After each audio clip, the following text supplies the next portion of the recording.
penyaringan tadi. Dalam hal nanti tapisnya ini masih ada yang lolos, maka nanti LKPP di toko daring ataupun di katalog elektronik itu ada tim yang melakukan patroli kalau nanti menemui barang-barang yang tadi bukan produksi dalam negeri.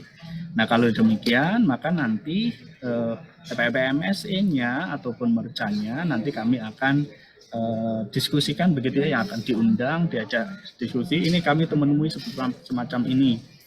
Maka kalau memang betul itu adalah produk bukan dalam negeri, maka nanti akan di take out dari kanal tersebut. Mungkin itu Pak Koko. Baik, terima kasih Pak Tri. Ini ada pertanyaan lagi dari Pak Dedi Saputra. Apa yang menyatakan bahwa barang tersebut adalah PDN? Apakah ada aturannya secara tertulis mengenai ini atau sertifikat mungkin? Kemudian karena ada barang PDN tanpa TKDN, karena dalam aturan yang ada tingkat pembelian adalah TKDN 40%, lalu 25%-nya. Lalu, ini saya baca plak aja ya Pak ya.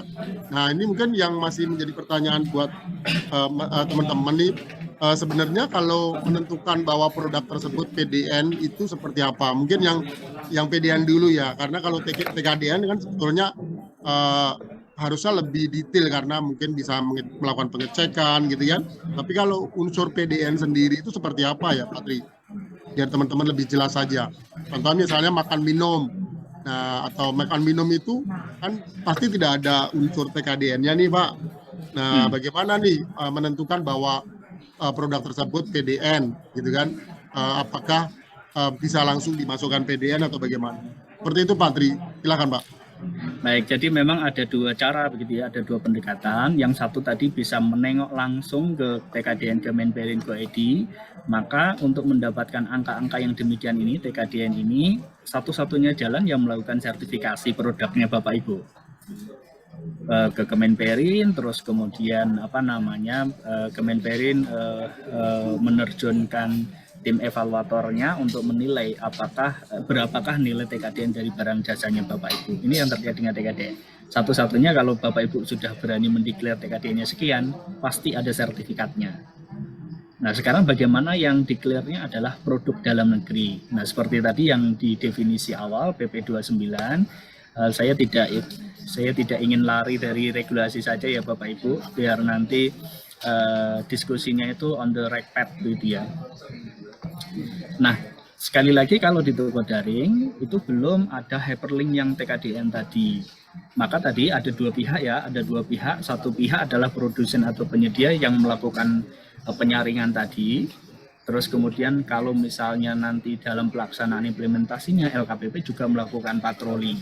Nah, kedua belah pihak ini kami yang melakukan patroli ataupun Bapak Ibu merchantnya tadi, produsennya tadi, penyedia jasanya tadi akan memasukkan ke kanal, maka indikator-indikator atau indikasi yang dapat Bapak Ibu gunakan untuk mendeklarasi produknya Bapak Ibu adalah produksi dalam negeri, kita kembali ke pasal 1 angka 21 PP 29 ini.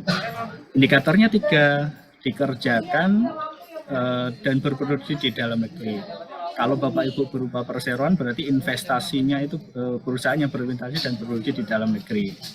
Terus yang kedua, sebagian atau seluruh tenaga kerjanya orang Indonesia.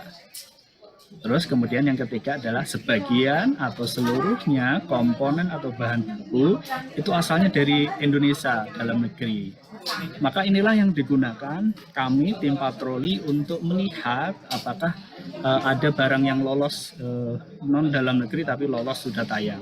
Demikian juga nanti kalau kaitannya dengan pasal 61 yang perannya Bapak Ibu produsen yang ini tadi, yang bagian ini tadi, produsen atau penyedia jasa untuk menjalankan produksi dalam negeri, maka gunakanlah yang 3 indikasi definisi dari produksi dalam negeri tadi. Syukur-syukur kalau Bapak Ibu, setahu saya ya ada program gratis, sertifikasi gratis dari Kemenperin untuk UMKK ini untuk mendapatkan sertifikat TKDN. Itu mungkin Bapak Ibu bisa ajukan. Tapi kalau sekali lagi karena toko daring ini belum hyperlink ke TKDN Kemenperin.go.id, maka nanti kembali ke definisi dasar ini. Dan ini yang digunakan sekali lagi tim patrolinya kami menggunakan indikasi ini untuk melakukan penilaian terhadap suatu produk yang beredar. Begitu Pak Koko. Baik, terima kasih. Semoga ini teman-teman penyedia semakin jelas ya. Tiga hal tersebut jadikan fondasi awal dalam kita menentukan produk tersebut PDN atau tidak ya. Baik, ini ada pertanyaan. Sepertinya agak berbeda, tapi ini perlu saya baca ya. Pertanyaannya dari Bapak Kurnia Ramadan ya. Dia menyampaikan gini, penerapan PMK 58 di katalog lokal. Jadi sebetulnya keluar dari topik pembahasan pajak ini ya. Tapi ini perlu dijawab atau tidak, Pak Tri? Skip aja. Gini, yang bisa saya sampaikan adalah PPMSE diberikan kewenangan untuk narik pajak, gitu ya. Narik pajak, terus kemudian nanti PPMSE itu nanti yang akan menyetorkan ke ke Kementerian Keuangan. Mungkin yang dapat saya sampaikan sebatas itu, Pak Koko. Ya, baik. Terima kasih, Pak Tri. Saya tambahin ya, Pak Tri ya, Pak Kurnia. Untuk PMK 58 ini hanya diterapkan untuk PPMSI atau toko daring saja. Jadi di katalog lokal itu belum ada kegiatan PMK 58. Jadi penerapan PMK 58 baru dijalankan di toko daring atau di PPMSI saja ya. Baik, kita masuk ke pertanyaan berikutnya. Oke, bagaimana cara kita UMKM yang memang produk dalam negeri untuk mendaftarkan TKDN-nya? Apakah ada biaya pendaftaran TKDN? Nah, Pak Tri, ada pertanyaan nih. Monggo, Pak. Iya. Baik, teknis sebetulnya kewenangannya Kementerian Perindustrian. Informasi yang tadi saya sampaikan, hari ini karena ada target penggunaan produksi dalam negeri tadi, Kemenperin setahu saya punya program gratis. Kalau UMKK ini mau mendaftarkan produknya untuk mendapatkan sertifikasi TKDN itu ada program tersebut. Melacaknya dari mana ya, ke situsnya Kemenperin tadi. Ini beyond dari kewenangannya LKPP. Tapi kalau tidak mengikuti program itu, memang iya hari ini untuk menerbitkan sertifikat TKDN BMP tadi itu masih ditarik biaya. Kenapa? Karena surveyornya itu bukan pemerintah, pihak ketiga kan, biar independen begitu ya. Penilai independennya itu bukan pemerintah, sehingga masih membutuhkan biaya untuk melakukan evaluasi tadi, penilaian tadi. Berapa nilai biayanya untuk mengajukan sertifikat TKDN BMP ini? Saya sendiri, to be honest, Pak Koko, saya tidak tahu berapa rupiah tarif yang dituangkan oleh teman-teman Kemenperin. Seperti itu Pak Koko yang dapat saya sampaikan. Baik, terima kasih. Pak, ini ada pertanyaan lagi. Bagaimana cara penyedia melakukan self-declare pada produk yang belum tersertifikat PDN? Namun penyedia mengakui bahwa terdapat perkiraan PDN pada produk tersebut. Bagaimana nih untuk melakukan self-declare-nya itu? Apakah dia mungkin harus menginformasikan di deskripsi produk atau seperti apa? Ya, kalau di katalog elektronik itu ada tagging PDN tadi ya. Kalau dia tidak nge-link di tagging PDN tapi dia tidak nge-link ke TKDN, itu artinya dia melakukan self-declare tadi ya. Terus kemudian kalau di toko daring itu tadi, karena di 61 yang produsen atau penyedia itu diminta untuk melakukan menyerahkan barang jasanya, karena yang akan dibeli tadi, toko daring itu kan langsung membeli gitu ya, yang akan diserahkan itu harus produksi dalam negeri, maka semua seharusnya ya, hukum dasarnya, semua yang sudah masuk ke dalam toko daring yang merchantnya Bapak Ibu, barang jasanya yang masuk merchantnya Bapak Ibu dan ditayangkan, itu harusnya sudah melalui kurasi tadi. Hari ini ya bisa saja nanti caranya seperti yang tadi disampaikan oleh Pak Koko. Kalau kemarin saya melihat salah satu contoh, kalau nggak salah di MDIS juga mendeklar ini produksi luar negeri, itu dideklar. Nah, analogi yang serupa bisa saja nanti di deskripsi spesifikasinya Bapak Ibu bisa mencantumkan bahwa ini produksi dalam negeri dengan 3 kriteria tadi. Sumber dayanya, bahan bakunya, sumber daya manusianya, diproduksinya di Indonesia. Seperti itu Pak, mungkin saya declare-nya yang mungkin dapat saya sampaikan. Baik, terima kasih Pak Tri. Ini pertanyaan sepertinya semangat banyak, jadi kita lanjut ya Patria. Pertanyaan seperti ini, apakah pemerintah daerah dapat membeli produk non-PDN jika di daerah tidak terdapat produk sejenis PDN? Yang pertama. Yang kedua, ini dari Pak Salman tadi ya. Yang kedua dari Bapak Muhammad Juprianto, bila suatu produk diproduksi di dalam negeri, misalnya bahan kimia, dengan material sebagian besar impor, namun belum memiliki sertifikat TKDN.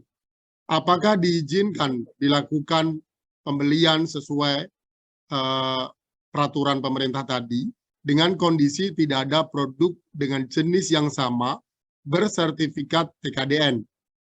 Bila self-declare, siapa yang melakukan verifikasi? Yang kedua, apakah harga yang dipublis di toko daring tidak melewati proses seleksi atau verifikasi oleh LKPP? Monggo, Pak.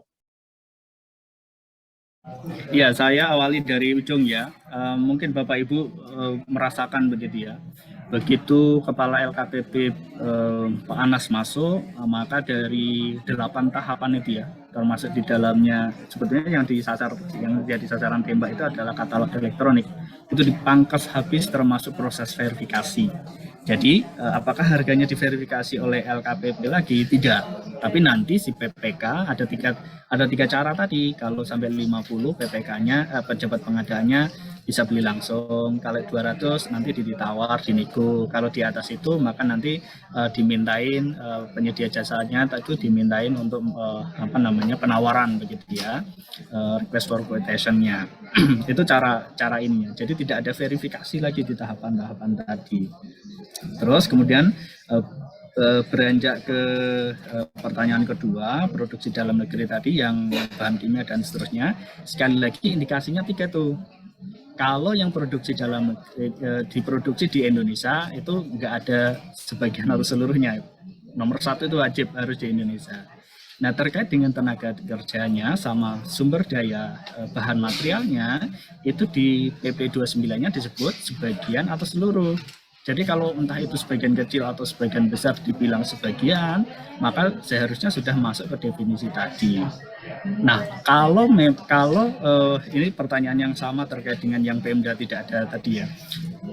Kalau memang di dalam lamannya TKDN tadi itu benar-benar tidak ada begitu ya barang jasa tersebut, maka kalau mengacu pada peraturan LKPP, saya tunjukkan regulasinya Bapak Ibu, Perpres mohon maaf saya, di Perpres pengadaan barang jasa di pasal 19. Nah, Bapak Ibu ini memang hukum dasarnya PPK-nya harus produksi dalam negeri ini. Tapi memang ada exit clause di ayat 3-nya. Ayat 3-nya mana? Kalau dia tidak tersedia, maka PPK ini boleh melirik yang lain. Jadi kalau tadi misalnya bahan kimia yang dibutuhkan itu memang benar-benar nggak ada di yang memenuhi yang ada TKDN-nya tadi ya, apalagi yang TKDN plus BMP 40 nggak ada begitu ya, maka PPK diizinkan melirik yang tadi. Terlebih lagi tadi sudah diproduksi di Indonesia, walaupun sebagian besar bahannya itu diimpor seperti itu, karena sekali lagi bahasanya adalah sebagian atau seluruh bahan materialnya tadi dari Indonesia. Nah, ini sama halnya ke pertanyaan nomor 1 tadi. Sepanjang dia tidak tersedia, sebetulnya PPK itu diizinkan untuk melirik yang lain. Tapi sekali lagi, justifikasinya itu jangan hanya ke lokal Pemdanya tadi. Si PPK akan melakukan penilaiannya itu secara nasional. Benar nggak kalau di Kabupaten Blora misalnya tidak ada, apakah iya di kabupaten atau provinsi lain itu benar-benar tidak ada begitu? Atau secara nasional ada atau tidak? Nah, kalau tidak, kalau benar-benar tidak ada, maka exit clause di Perpres ini 19 ayat 3 ini bisa diterapkan. Jadi skupnya diperlebar, jangan hanya melihat di Pemdanya tadi, tapi skalanya di skala nasional tadi. Itu mungkin Pak Koko. Oke, baik, terima kasih. Ini ada pertanyaan lagi dari Bapak Anonymous. Beliau menyampaikan seperti ini, Pak Tri. Saya cek di katalog pemerintah, banyak barang impor diklaim TKDN dan terlampir sertifikat. Apakah ada sanksinya? Misalnya saya cek itu kursi tunggu di bandara.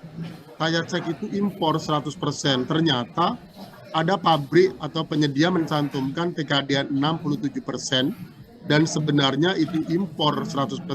Apakah ada sanksi yang ditetapkan? Seperti itu Pak Tri. Iya, jawaban singkatnya ada. Makanya tadi yang saya sampaikan, ada sanksinya maksud saya. Tadi yang saya sampaikan, kalaupun nanti penyedianya jasa itu tidak bersama-sama ikut bertanggung jawab gitu ya, yang penting rilis, maka nanti kami punya tim patroli. Nah, dalam hal nanti ada tim patroli yang menemukan yang demikian tadi, pasti itu barang jasanya dulu di freeze tuh. Nah, lebih lanjut lagi bisa saja penyedia jasanya di take out dari katalog elektronik ataupun di toko daring. Tapi yang jelas kami melakukan assessment itu. Karena sekali lagi pada prinsipnya check and balance itu kami menyadari penting, maka kami ada tim patroli tadi. Bahkan kalau misalnya soundingnya dari masyarakat, misalnya tadi disampaikan, oh kami menemui seperti ini, bisa saja Bapak Ibu menyampaikan ke kami, ke Humas LKPP.go.id, nanti humas@lkpp.go.id, terus kemudian nanti kami bisa menindaklanjuti, atau ke flyer yang hari ini sudah disebar begitu ya, PIC-nya ada di mana misalnya, Bapak Ibu bisa menyampaikan tuh, membantu kami melakukan patroli begitu ya. Wah, ini ada yang impor nih padahal di Indonesia sudah ada. Itu bisa juga demikian. Sekali lagi mekanismenya kalau terjadi yang demikian, ada yang dalam negeri tapi kok impornya masih rilis, maka nanti ada potensi untuk di freeze barang jasa tersebut atau bahkan di take down. Begitu Pak. Baik, terima kasih. Semoga Pak Anonimus menjadi jelas. Ini ada pertanyaan tambahan Pak dari Bapak Hanif. Di TKDN, Kemenperin saya lihat ada PT Apple Indonesia, PT Samsung Electric Indonesia dengan persentase di atas 25%. Apakah produk-produk yang terdaftar dari kedua PT tersebut bisa dikategorikan PDN? Ya, dulu. Indonesia. Ya baik.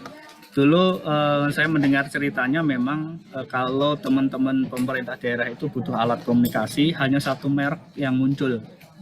Hanya satu merek komunikasi yang muncul.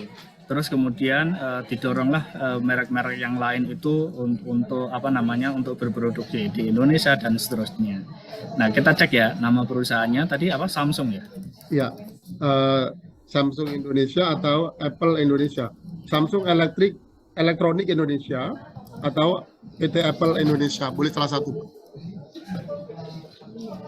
Elektroniknya pakai ini ya Pak, pakai bahasa Inggris.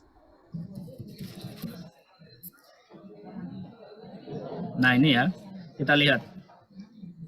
Wah, TKDN-nya sudah 36%, BMP-nya sekian. Berarti dengan demikian ini sudah masuk kategori barang produk dalam negeri. Oke, nah Bapak boleh dibantu cek Apple Indonesia nggak Pak? PT Apple Indonesia.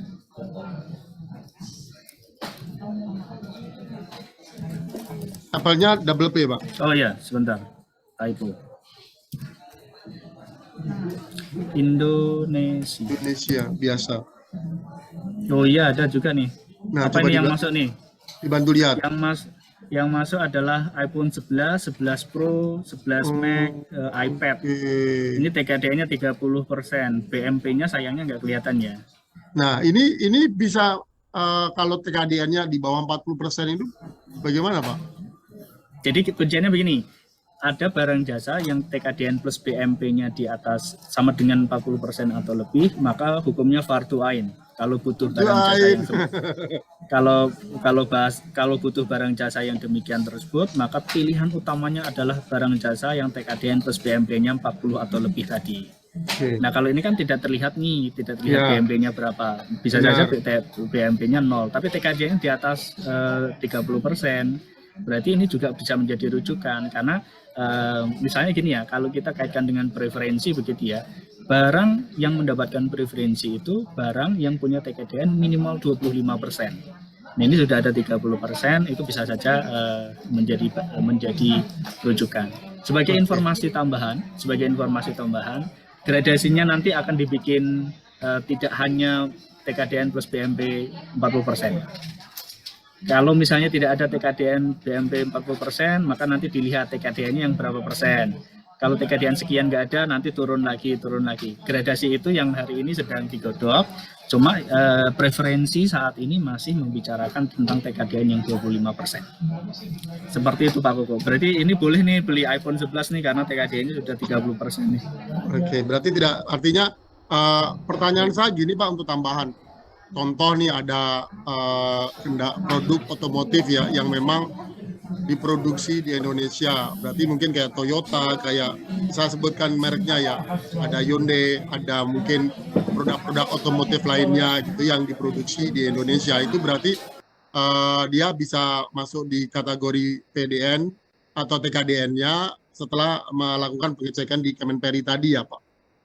Bagaimana Betul. dengan produk-produk yang tidak diproduksi di Indonesia, tapi juga memungkinkan muatan lokalnya berasal dari Indonesia, Pak?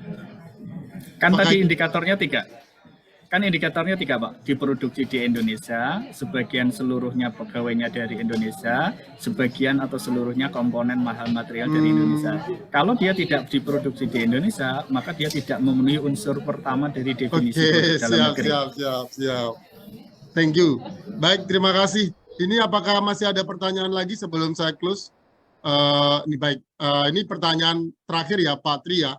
Sebelum kita tutup di sesi 1 ini. Pertanyaan terakhir. Yang pertama, bagaimana dengan barang PDN yang belum mempunyai standar dalam kualitas atau ketimbang impor dan tidak ada populasi atau pertanggungjawabannya. Jadi produk dalam negeri tapi kualitasnya masih rendah gitu loh Pak. Yang pertama itu. Yang kedua, saya ini menanyakan terkait kebutuhan ATK. Nah, ini berhubungan dengan produk-produk ATK atau tuner yang memang produk itu tidak ada di Indonesia, sifatnya barang dari luar negeri. Apakah tidak bisa dibeli di MD atau di platform toko daring, Pak? Misalnya produk itu nggak ada sama sekali, juga tidak ada PDN-nya. Berarti memang tidak bisa dibeli ya, Pak? Contohnya flash disk dari SanDisk, kemudian tuner dari SP, kemudian ATK dari instansi, seperti itu, Pak. Baik. Kalau tunernya itu tuner yang cartridge drum, yang Bapak Ibu sudah terlanjur beli printernya adalah begitu gitu ya. Dan mau nggak mau itu tidak bisa inject ya, tintanya tidak bisa inject. Kalau dia mau ngeprint habis, suara saya terdengar ya Pak Koko ya? Terdengar Pak.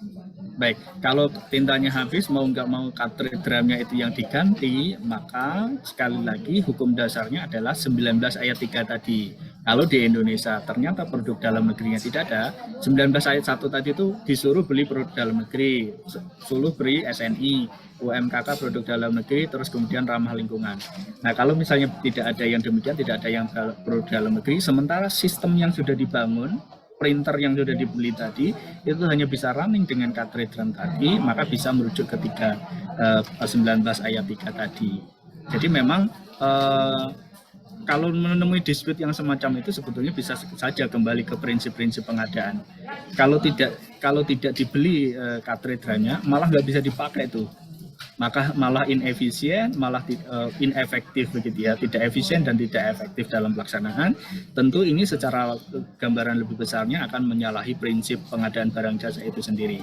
Jadi sekali lagi, kalau benar-benar tidak ada tuner yang dibutuhkan itu tidak ada, benar-benar ya Bapak Ibu tidak ada, maka Bapak Ibu diperkenankan menggunakan 19 ayat 3. Tapi kalau flash disk rasanya yang lokal tidak ya, sudah ada begitu ya. Kalau misalnya butuhnya yang 1 tera ya nggak harus SanDisk misalnya, Bapak Ibu bisa menggunakan produk yang lokal. Sekali lagi kalau substitusinya itu sudah ada ya, di Indonesia, maka Bapak Ibu diprioritaskan membeli yang barang pengganti tadi. Nah yang menarik adalah PDN tapi kualitasnya rendah. Bagaimana nih Pak Tri? Laptop misalnya hari ini mungkin masih banyak ada kendala begitu ya, yang laptop yang hari ini dipakai begitu ya. Tapi karena memang willingness, kebijakan political will-nya mengarah ke produk dalam negeri, harusnya begini, di dalam perusahaan tadi itu ada QC-nya. isinya tadi bisa saja nanti bisa menggunakan pihak luar begitu, pihak eksternal dari perusahaannya untuk melakukan QC ulang seperti itu. Bisa saja demikian. Asumsinya adalah produk dalam negeri yang tadi itu sudah melewati QC tadi. Nah, apakah bagaimana kita bisa memastikan ya kita dalam menyusun speknya tadi ada kualitas layanan yang berkaitan dengan spesifikasi layanan dan spesifikasi layanan yang berkaitan dengan garansi misalnya, maka itu yang dipegang. Kalau misalnya nanti bahan prestasi PDN-nya beli PDN tapi nggak perform, ya si penjualnya harus bersedia untuk menanggung kerugian tersebut. Seperti itu, karena sekali lagi Pak Koko, willingness-nya, political will yang diambil oleh pemerintah adalah hari ini pro dengan produk dalam negeri. Terima kasih Pak Koko. Baik, terima kasih Pak Tri untuk semua penjelasan. Saya yakin penyedia di sesi awal ini pasti akan lebih jelas. Nanti ke depan juga kita akan mengadakan kegiatan yang sama untuk melihat perkembangan PDN dan TKDN khususnya di PPMSC-nya Ambis Market ya, Pak Tri ya. Baik, terima kasih waktunya Pak Tri sudah bergabung di webinar sosialisasi PDN dan TKDN untuk Ambis Market khususnya dan penyedia yang ada di Ambis Market. Semoga apa yang sudah disampaikan memberikan manfaat untuk teman-teman yang masih ingin bertanya, bisa juga nanti bertanya ke tim Ambis Market. Kita nanti akan eskalasi ke LKPP jika kami mengalami satu kendala yang tidak bisa kami jawab. Baik, terima kasih untuk sesi satu ini kita selesaikan, dan terima kasih Pak Tri. Semoga kita bisa berjumpa lagi untuk di kegiatan-kegiatan berikutnya. Untuk para peserta tetap join, kita akan break sebentar, nanti kita akan lanjut di sesi kedua dengan materi yang berbeda. Terima kasih, selamat pagi, saya serahkan ke Mas Yusran sebagai host. Terima kasih Pak Koko, terima kasih Mas Yusron. Saya izin pamit ya Pak Koko, Mas Yusron. Siap, terima kasih Pak Tri. Terima kasih Pak Tri. Sama-sama.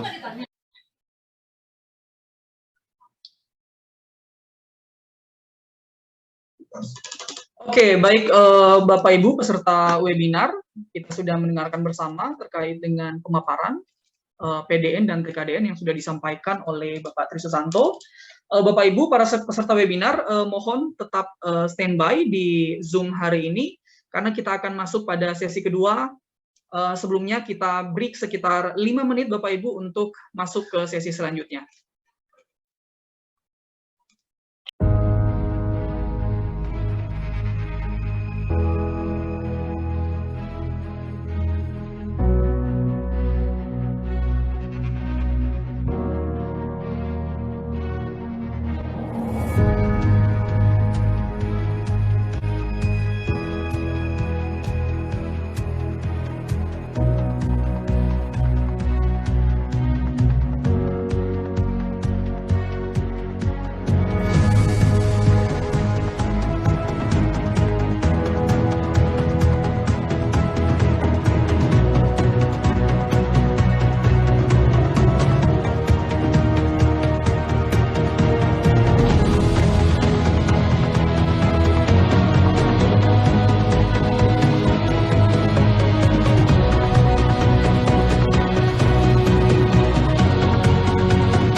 Oke, Bapak Ibu peserta webinar, terima kasih masih bersama dengan kami di acara sosialisasi penerapan PDN dan TKDN serta platform VDM Biz Market.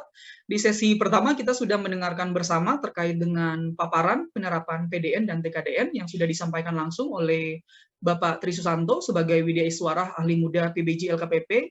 Semoga apa yang disampaikan oleh Pak Tri dapat memberikan pemahaman baru ya Bapak Ibu terkait dengan PDN dan TKDN. Nah, kita masuk pada sesi kedua, Bapak Ibu, ini materi yang cukup ditunggu-tunggu sama seluruh penyedia Emis Market, karena sudah banyak pertanyaan, sudah banyak yang bertanya-tanya terkait dengan seperti apa sih platform Emis Market.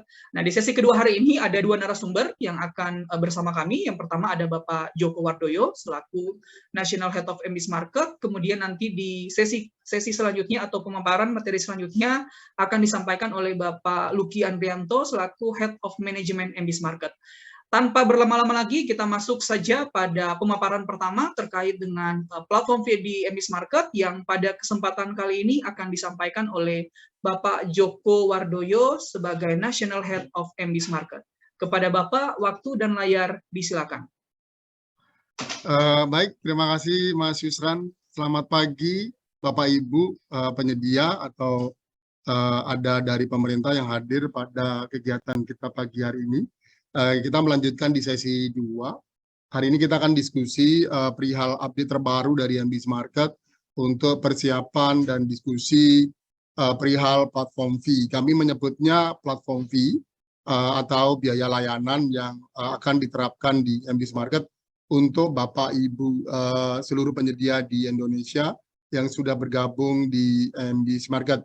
Baik, mohon izin untuk menyampaikan materi tentang hal-hal yang barangkali bisa menjadi concern Bapak Ibu. Nanti kalau ada pertanyaan, saya persilakan setelah presentasi saya dan nanti dilanjutkan untuk paparan simulasi dari Bapak Luki. Mas Yusran akan mengatur sesi tanya-jawab.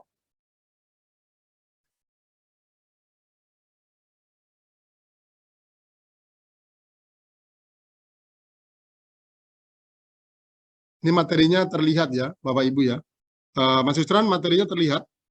Terlihat Pak, terlihat jelas. Oke, baik. Selanjutkan ya.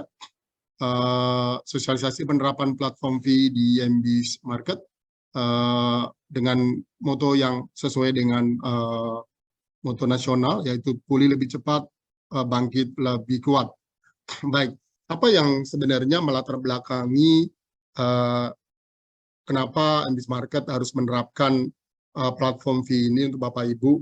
Pasti juga bertanya gitu kan, kok ada platform fee, kan selama ini mungkin kita memberikan layanan free kepada Bapak Ibu gitu ya.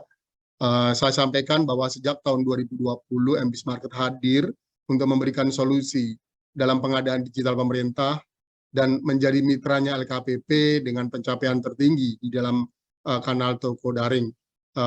Bagaimana peran dan lingkup MB Market untuk pemerintah dan UMKM? Pertama, tentunya MB Market juga melakukan kegiatan-kegiatan yang selama ini kita sudah jalankan, yaitu sosialisasi dan BIMTEK di puluhan provinsi dan ratusan kabupaten di Indonesia, termasuk kota. Kemudian pendampingan dan pelatihan kepada penyedia, di mana Bapak Ibu selama ini jika mengalami kendala, kami selalu dengan cepat membantu Bapak Ibu. Kemudian adanya kegiatan-kegiatan coaching klinik dan webinar bagi pejabat pengadaan dan penyedia. Kemudian kerjasama dengan lembaga keuangan, ini dengan bank daerah, bank swasta atau peer-to-peer lending. Kemudian pengembangan sistem dan aplikasi, karena MB Market juga harus berkembang mengikuti kebutuhan khususnya pengadaan barang dan jasa pemerintah. Gitu, kami harus mengikuti fitur-fitur ataupun kebutuhan yang memudahkan Bapak Ibu dalam menjalankan kegiatan pengadaan barang dan jasa. Dan tentunya dukungan jarak jauh melalui kontak center dan email yang dijalankan oleh MB Market dengan tujuan untuk meningkatkan pelayanan kami kepada Bapak Ibu semuanya agar ke depan menjadi lebih mudah dalam menggunakan atau beraktivitas di MB Market, khususnya kanal toko daring. MB Market telah berkontribusi aktif melalui sejumlah kegiatan dan upaya untuk mewujudkan pengadaan dan transparansi, akuntability di lingkungan pemerintah, serta mendorong UMKM untuk mampu bangkit dari pandemi dan bersaing dalam pengadaan digital. Mengapa platform fee harus diberlakukan? Penerapan platform fee merupakan wujud komitmen kami untuk dapat terus memberikan pelayanan terbaik secara berkesinambungan bagi pemerintah maupun UMKM di seluruh Indonesia.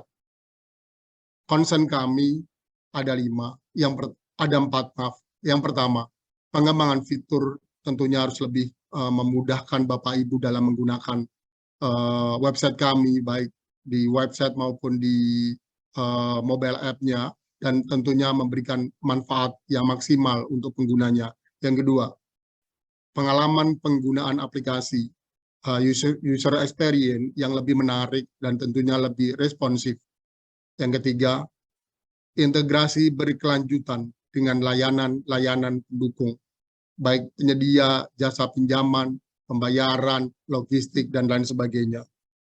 Dukungan secara tatap muka dengan tim MB Market di seluruh Indonesia juga menjadi concern kami dan menjadi alasan kami terus ingin berkembang untuk bisa melayani Bapak Ibu secara lebih maksimal.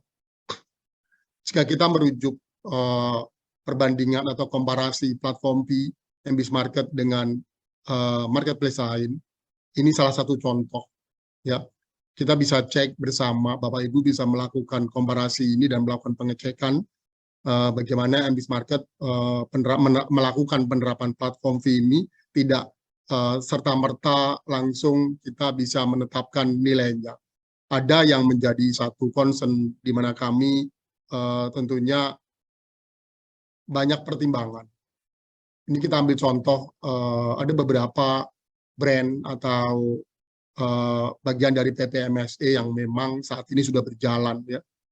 Tentunya mengenai platform fee, mekanisme penagihan, dan ditagihkannya ke siapa. Ini ada merah, ada hitam, ada biru, ada merah hitam gitu ya. dan MBIS Market penerapan ini juga menjadi satu concern. Tentunya berbeda-beda, ya. Ada yang mungkin penerapan berdasarkan kategori produk, ada juga yang berdasarkan tipe dan keanggotaan penyedia, gitu ya. MBIS Market belum melihat dari sisi itu. Kami melakukan penerapan mekanisme pengadaan ini dilakukan secara flat untuk semua transaksi dan semua komoditas yang ada di MBIS Market. Platform fee yang dikenakan kepada penyedia oleh MBIS Market sebesar 2%, sifatnya flat untuk semua transaksi, ya. Ini sangat berkompetitif sekali dibandingkan dengan marketplace lain di toko daring, khususnya di TPMSE-nya toko daring LKPP. Pasti Bapak Ibu ada pertanyaan-pertanyaan yang di dalam hati atau mungkin disampaikan tapi belum terjawab, gitu ya. Apa itu platform fee? Ya, saya akan jelaskan. Platform fee adalah biaya penggunaan layanan MBIS Market yang dikenakan kepada penjual atas setiap transaksi yang telah dilakukan oleh penjual di MBIS Market.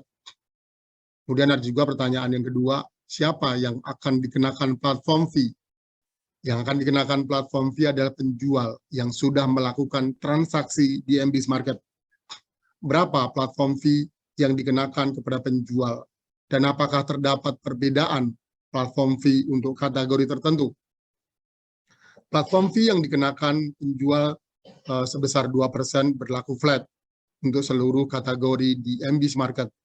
Nilai platform fee paling kompetitif dibandingkan dengan e-commerce lain di Indonesia. Yang keempat, apakah platform fee 2% ini sudah termasuk pajak? Ya, platform fee sebesar 2% sudah termasuk penghitungan pajak. 5. Kapan platform fee akan diberlakukan di MBIS Market? Platform fee akan diberlakukan untuk purchase order per tanggal 1 Oktober 2022. Apakah nilai platform fee 2% dapat dinegosiasikan? Nilai platform fee 2% tentunya MBIS Market tetapkan dengan pertimbangan yang sangat matang dengan memperhatikan perkembangan UMK. Kami sudah melakukan perbandingan dengan platform lainnya dan nilai tersebut masih merupakan nilai yang cukup kompetitif. Besaran platform fee dapat berubah berdasarkan kebijakan dari MBIS Market. Pertanyaan berikutnya, apa dasar hukum pengenaan platform fee? Dasar hukum pengenaan platform fee adalah Kitab Undang-Undang Hukum Perdata dalam pasal 1338 ayat 1 KUHP Perdata. Peraturan Pemerintah Nomor 80 Tahun 2019 tentang perdagangan melalui sistem elektronik atau PP Nomor 8 Tahun 2019. Ketiga, Peraturan Badan Pusat Statistik Nomor 2 Tahun 2020 tentang klasifikasi baku lapangan usaha Indonesia atau Peraturan BPS Nomor 2 Tahun 2020. Bagaimana cara pembayaran platform fee? Apabila pembeli melakukan pembayaran atas transaksi dengan penjual melalui metode pembayaran virtual account atau kartu kredit pemerintah, ini pembayaran berarti online ya, maka platform fee akan dipotong secara otomatis melalui situs.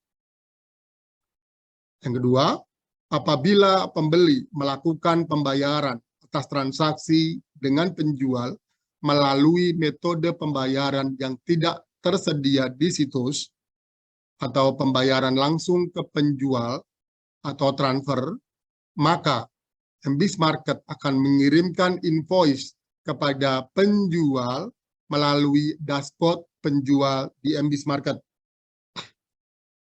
Apa dampaknya apabila penjual tidak membayar platform fee? Yang pertama, MBIS Market akan mengirimkan pemberitahuan di dalam dashboard penjual apabila penjual belum melakukan pembayaran platform fee. Yang kedua, apabila penjual belum melakukan pembayaran platform fee, maka penjual belum bisa melakukan konfirmasi purchase order atau pesanan di transaksi berikutnya sampai pembayaran platform fee dilakukan oleh penjual. Nomor 10, kapan tagihan platform fee muncul di dashboard penjual? Tagihan platform fee akan muncul saat pesanan atau purchase order selesai. Pembeli telah melakukan pembayaran dan status tagihan berubah menjadi telah dibayar pembeli. Maka akan muncul tagihan platform fee di dashboardnya penjual. Saya sedikit memberikan gambaran tentang simulasi platform fee, Bapak Ibu ya. Nanti mungkin lebih detail di dashboardnya oleh Pak Luki, tapi ini sekedar gambaran saja. Sebelum dikenakan platform fee, dulu penghitungannya Bapak subtotal ya, pastinya ada penambahan pajak ya, PPN, kemudian akan membentuk nilai total transaksi. Nah, untuk PPh-nya masih dikenakan PPh 23 kalau berhubungan dengan jasa sebesar 2%. Tapi kalau berhubungan dengan barang tentunya nilainya 1,5% ya. Ini contoh saja. Jadi yang selama ini Bapak terima, gitu kan, kalau pemerintah menjalankan kewajibannya sebagai wajib pungut pajak, Bapak akan terima total pembayaran sebesar 9.800.000. Ini kalau transaksinya nilainya adalah 10 juta ya Pak ya. Nah, dari awal Bapak Ibu di penyedia di seluruh Indonesia sudah sangat paham bahwa subtotal itu adalah nilai yang sudah ditambahkan dengan PPh dan ongkos kirim. Biasanya ketika BIMTEK gitu kan, kami sampaikan tolong ditambahkan 3%. 3% itu untuk PPh dan untuk ongkos kirim. Ya, PP-nya 2%, ongkos kirim 1%. Supaya Bapak Ibu ketika nanti ada pengurangan PPh, Bapak Ibu tidak mengalami kerugian. Kenapa? Karena kita sudah tambahkan kan PPh 2% dan ongkos kirimnya 1% untuk melayani lingkungan lokal dengan ongkos kirim menjadi 0 nilainya. Nah, ketika ada PMK 58, ya, ketika ada pelaksanaan PMK 58, saat ini memang PMK 58 masih dikenakan kepada perusahaan dengan status PKP. Tapi ini ke depan, dalam waktu dekat, perusahaan non-PKP juga akan masuk di PMK 58. Kita masih menunggu surat atau keputusan dari DJP untuk pelaksanaan PMK 58 kepada penyedia non-PKP. Nah, ini contoh. Kalau misalnya di awal tadi yang sebelumnya existing, Bapak Ibu kena potong PPh-nya 2%, nilainya 200.000 dari total subtotal 10 juta ya. Nah, nanti di PMK 58 Bapak Ibu potongan PPh-nya hanya 0,5 ya. Potongan PPh-nya hanya 0,5. Jadi kekurangannya tidak perlu dibayar lagi karena ketika bertransaksi di PMK 58 maka PPh-nya hanya 0,5 ya. Penambahan di awal di harga itu 2% ya untuk PPh ini dalam penghitungannya ini contoh platform fee akan menarik atau mengurangi subtotal, jadi dihitung dari subtotal 150.000 ini adalah 1,5%. Ini contoh Pak. Misalnya contoh akhirnya platform fee-nya 1,5 misalnya ya, maka MBIS Market akan memungut platform fee-nya sebesar 1,5%, yaitu 150.000 dari subtotal 10 juta tadi. Maka yang Bapak Ibu terima ketika pelaksanaan PMK 58 dengan diterapkannya platform fee itu sama Bu, 9.800.000. Sama ketika belum ada platform fee juga 9.800.000. Jadi sebetulnya kalau misalnya contoh kami menerapkan platform fee-nya 1,5 gitu ya. Jadi sebetulnya Bapak Ibu ya ketika PMK 58 berjalan, platform fee berjalan ya tidak akan berpengaruh apa-apa.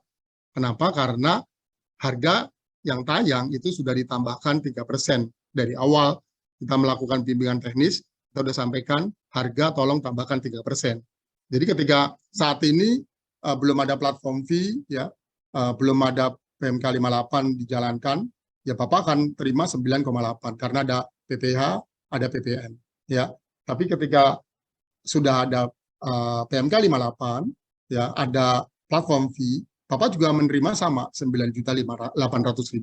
Kenapa? Karena PPh yang 2% tadi kita pecah untuk 0,5 PPh-nya, sisanya 1,5 ditarik sebagai platform fee atau biaya layanan Bapak Ibu. Nah, PMK 58 ini bisa berjalan, artinya tidak mempengaruhi apapun yang ada di platform Ibu atau di harga Ibu. Bagaimana dengan PMK 59? Ini kalau saat ini kalau ada penyedia yang non PKP itu masih belum dikenakan PMK 58, artinya berhubungan dengan PMK 59 di mana wajib pungutnya masih diterapkan oleh pemerintah, penghitungannya tentunya berbeda. Karena apa? PPh-nya masih dikenakan sebesar nilai PPh yang berjalan saat ini. Jadi kami berharap semoga dalam waktu dekat dari pihak DJP segera mengeluarkan suratnya kepada kami sesuai dengan arahan DJP pada saat sosialisasi PMK 58 bahwa seluruh penyedia di MBIS Market baik PKP maupun non PKP akan dimasukkan sebagai penyedia PKP untuk PMK 58. Jadi pelaksanaan PMK 58 tidak hanya ke penyedia PKP saja, tapi juga ke Bapak Ibu penyedia non PKP sehingga adanya platform fee ini tidak akan mengganggu atau tidak berpengaruh kepada proses kegiatan Bapak Ibu sehari-hari karena hanya peralihan saja, hanya mengalihkan saja yang tadinya PPh-nya 2% menjadi 0,5 dan 1,5-nya kita tarik sebagai platform fee. Ini contoh ya Bu ya. Jadi kalau misalnya PMK 59 dijalankan, maka platform fee kita terapkan contohnya nih, misalnya contohnya 2%, ya berarti kita akan tarik tambahan 200.000 ya. Tapi kalau misalnya 1,5 ya berarti akan menambahkan sekitar 150.000. Ini contoh saja. Harapan kami nanti di bulan Oktober gitu ya, surat keputusan DJP sudah bisa dijalankan. Jadi Bapak Ibu semuanya sudah bisa menjalankan PMK 58 sesuai dengan aturan pemerintah, sehingga adanya platform fee ini tidak akan mengganggu Bapak Ibu atau tidak menambah beban Bapak Ibu, karena sebenarnya kita hanya mengalihkan saja kegiatan yang sebelumnya ke PPh 2% menjadi PPh 0,5. Demikian paparan dari kami, dari saya pribadi. Semoga ini bisa membantu pencerahan untuk Bapak Ibu semuanya. Jika ada nanti hal-hal yang ingin ditanyakan yang berhubungan dengan platform fee, silakan selesai Pak Luki menyampaikan paparannya. Terima kasih. Selamat pagi.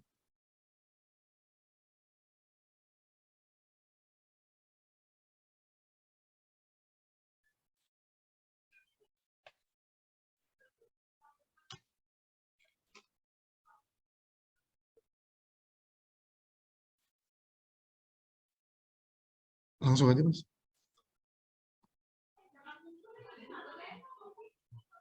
Oke, terima kasih banyak waktunya Bapak Ibu sekalian sudah hadir dan memberikan kami kesempatan gitu ya untuk menjelaskan terkait sama penerapan platform fee yang akan kami segera lakukan di dalam platform MBIS Market. Izinkan saya selaku tim MBIS Market di sisi Head of Product Management-nya atau yang biasa mengatur dan juga mendefine segala fitur terkait sama perkembangan platform MBIS Market yang akan kita kembangkan ke depannya gitu ya, termasuk juga dari beberapa feedback yang kita dapatkan dari teman-teman area di lapangan dan juga dari Bapak Ibu sekalian juga dari penyedia. Mungkin kesempatan kali ini saya coba akan bawakan terkait sama perhitungan platform fee di MBIS Market. Yang pertama, mungkin tadi juga udah disampaikan lebih detail gitu ya terkait sama penerapan platform fee yang akan dibebankan kepada penjual, yaitu nilainya sebesar 2% dari jumlah subtotal di setiap transaksi gitu ya. Kalau misalnya tadi sudah digambarkan secara detail, saya mau mempertegas lagi aja gitu bahwa di highlight perhitungan platform fee 2% itu akan diambil dari subtotal transaksi atau dari harga barang ataupun total harga barang dan juga dikalikan kuantitasnya gitu ya jasa. Kemudian kita pindah ke slide berikutnya mungkin. Nah, kemudian pertanyaannya kemudian adalah mungkin dari Bapak Ibu sekalian gitu, dari si penyedia ataupun penjual di MBIS Market, perubahan apa aja gitu yang setelah penerapan platform fee ini akan terjadi di sistem MBIS Market. Ini nantinya mungkin akan dua sistem yang akan berubah gitu ya. Seperti Bapak Ibu sekalian tahu mungkin ya, kita punya mobile apps di Android dan juga di website kami di mbismarket.co.id. Gitu. Mungkin saya akan sampaikan di sisi websitenya aja untuk mempercepat dan mempermudah penjelasannya mungkin ya. Pertama, di dalam dashboard penjual pada saat Bapak Ibu sekalian sebagai penyedia melakukan login gitu ya di dalam dashboard MBIS Market, maka nanti akan ada tambahan submenu atau menu di bawah menu keuangan atau menu utama keuangan. Seperti saya udah kotak merah kan, ini udah saya highlight juga bahwa nanti akan ada menu platform fee. Ini nanti isinya apa aja, kurang lebih ini nanti akan berisi terkait dengan tagihan platform fee yang dibebankan kepada Bapak Ibu sekalian sebagai penyedia di mbismarket.co.id gitu ya. Jadi nanti untuk bisa melihat statusnya lebih detail, kemudian jumlahnya secara detail gitu kan, ini nanti akan relate ataupun terkait dengan tagihan ataupun transaksi utama yang mana itu nanti bisa terlihat di menu tersebut gitu. Kemudian perubahan selanjutnya akan terjadi di halaman detail permintaan ataupun RFQ yang ada di mbismarket.co.id. Jadi mungkin nanti juga sudah bisa diketahui pada saat dari sisi pembeli gitu ya, membuat suatu permintaan atau RFQ kepada penyedia, kepada Bapak Ibu sekalian, itu nanti di bagian bawah, di bawah total pembayaran nanti akan ada informasi terkait sama platform fee sebesar 2% tersebut beserta nilainya. Ini juga untuk mempermudah jika nanti ingin melakukan negosiasi atau dirasa harganya belum diupdate gitu ya, sehingga pada saat nanti membuat quotation ataupun penawaran kepada pembeli, Bapak atau Ibu nanti bisa menyesuaikan harganya supaya tidak tidak mengalami kerugian gitu ya. Kemudian ini juga selain di sisi RFQ ada di menu penawaran atau quotation juga, kurang lebih penempatannya akan sama dengan yang ada di RFQ tadi mengenai platform fee ini. Begitupun juga di halaman detail pesanan atau purchase order. Jadi bisa dilihat secara sama juga secara detail pengenaan platform fee 2% itu ada di halaman purchase order atau pesanan gitu, dan juga di halaman tagihan gitu ya. Jadi akan kita track dari sisi RFQ, quotation, PO sampai dengan invoice, itu akan kita make sure bahwa memang informasi itu memang kita secara transparan juga akan kita sampaikan kepada sisi penjual ataupun penyedia gitu. Di dalam detail transaksi kita ini juga tadi yang saya sampaikan juga bahwa ini juga akan berlaku sama gitu ya, jika Bapak Ibu melakukan akses proses bertransaksinya itu menggunakan mobile apps kami gitu ya, yang saat ini tersedia di Android, di Play Store gitu ya.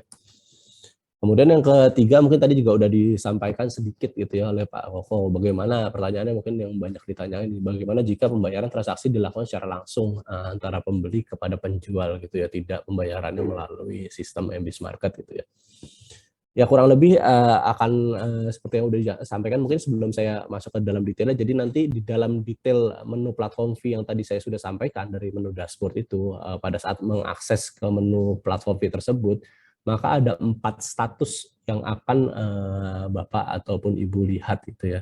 Yang pertama itu status pro forma, kemudian status belum dibayar, kemudian status setelah dibayar ataupun batal gitu. Ini status-status ini juga tergantung dari step ataupun transaksi yang Bapak Ibu lakukan di dalam MBIS Market. Kalau pro forma itu terbit status platform fee invoice-nya ini pada saat invoice utamanya itu sudah aktif ataupun sudah bisa dibayarkan oleh pembeli gitu. Jadi walaupun itu CBD ataupun TOP gitu kan, melakukan pembayaran online ataupun offline gitu, pada saat nanti invoice utama yang sudah aktif, maka platform fee invoice ini juga akan terbuat secara otomatis dengan status pro forma gitu kan. Nah, kemudian nih balik lagi ke konteks pertanyaan tadi, kalau pembayaran secara langsung gimana? Maka nanti status platform fee invoice yang tadi dari Proforma itu kan otomatis nanti transaksi utamanya, PO-nya ataupun invoice utamanya gitu ya, itu akan sudah selesai gitu ya transaksinya, sudah sampai ujung gitu ya. Maka platform fee invoice ini statusnya akan berubah menjadi apa? Menjadi belum dibayar. Sehingga ini adalah trigger yang kami buat secara sistem untuk bisa dilakukan pembayaran lewat sistem kami gitu ya. Itu lewat mobile apps ataupun lewat website kami.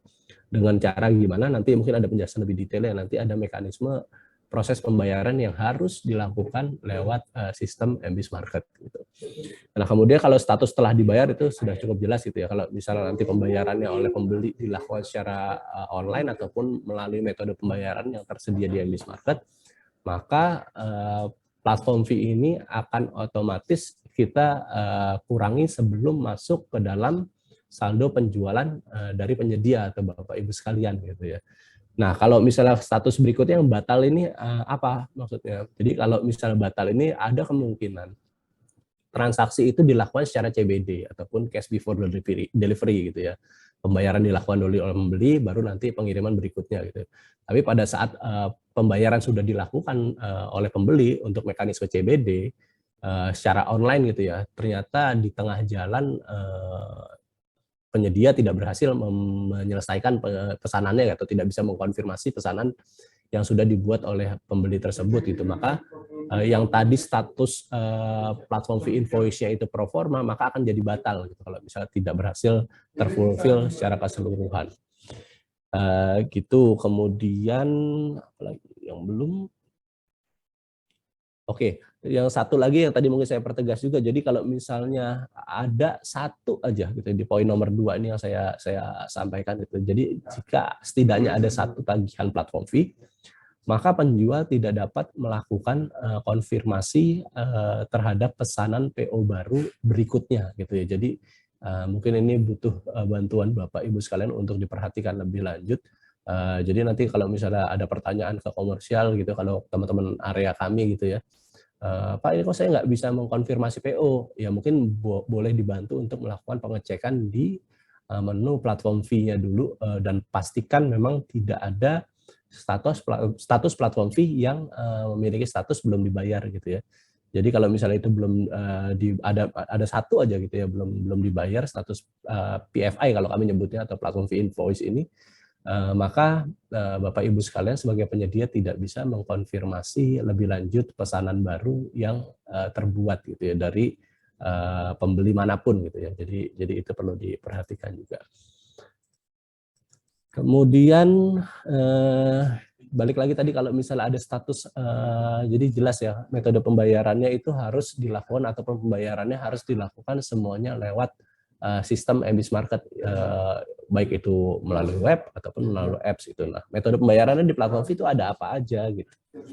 Yang tersedia untuk saat ini ada beberapa rekomendasi yang kami berikan di dalam platform kami pembayarannya. Yang pertama itu lewat virtual account.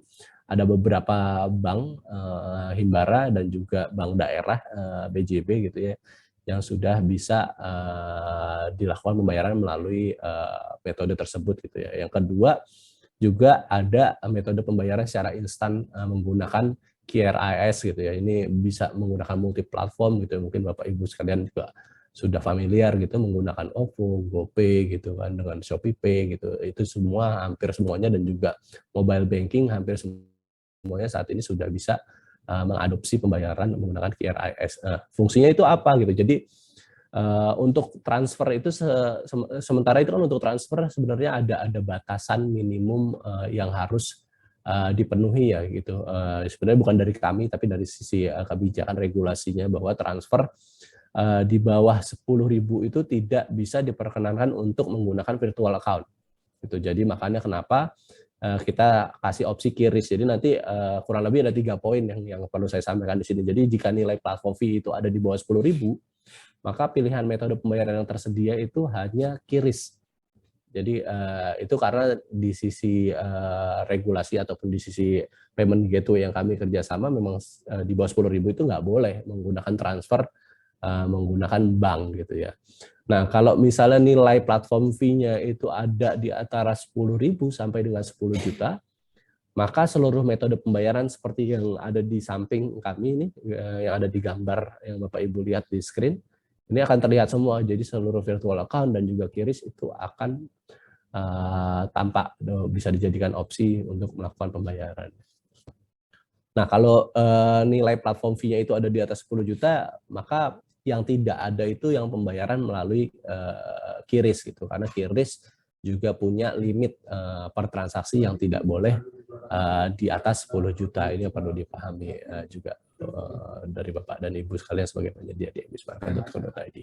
Ini kurang lebih tampilannya jika nanti sudah masuk ke dalam detail status platform fee invoice yang masih belum dibayar statusnya, maka setelah memilih metode pembayaran QRIS gitu ya, nanti akan tergenerate kode QR yang akan Bapak dan Ibu bisa lihat gitu di platform kami, dan juga ada timestamp ataupun waktu yang diberikan untuk melakukan pembayaran itu maksimal 5 menit setelah memilih metode pembayaran yang untuk yang QRIS gitu ya. Kemudian ini kurang lebih adalah tampilan yang akan terlihat pada saat Bapak dan Ibu memilih metode pembayarannya itu menggunakan virtual account, baik itu BJB, Mandiri, BNI, BRI, BNI, Permata gitu ya. Ini nanti kurang lebih akan sama. Segera lakukan pembayaran sebelumnya itu lebih lama dibandingkan QRIS yang cuma 5 menit, ini bisa sampai 1 kali 24 jam. Dan tertera juga nomor rekening virtual account yang harus dimasukkan nantinya untuk melakukan pembayaran gitu ya. Kurang lebih itu. Kemudian kalau misalnya ada beberapa hal yang mungkin saya belum sampaikan di kesempatan ini, tapi mau tahu lebih lanjut gitu ya mengenai platform fee ini, isinya ada di mana, jadi Bapak Ibu bisa masuk ke dalam URL kami gitu ya di www.mbismarket.co.id, kemudian garis miring landing dash page, kemudian juga garis miring platform dash fee, itu bisa langsung masuk atau redirect ke dalam landing page terkait sama penjelasan platform fee di website kami gitu ya. Tapi kalau misalnya bingung gitu ya untuk mencari URL-nya, Bapak Ibu bisa masuk ke mbismarket.co.id aja gitu ya, ke dalam homepage-nya, kemudian nanti dilihat di dalam banner paling atas, di slider bannernya kami itu, bisa diklik juga itu untuk penjelasan lebih detailnya. Begitu diklik nanti penerapan platform fee di Mbismarket ini, maka akan di-redirect juga ke URL yang sama seperti yang di atas mengenai penjelasan terkait sama platform fee. Mungkin itu aja yang bisa saya sampaikan dan gambarkan untuk sementara ini mengenai penerapan platform fee yang akan dilakukan di dalam sistem Mbismarket. Mungkin saya akan kembalikan ke Mas Usron. Silakan Mas Usron.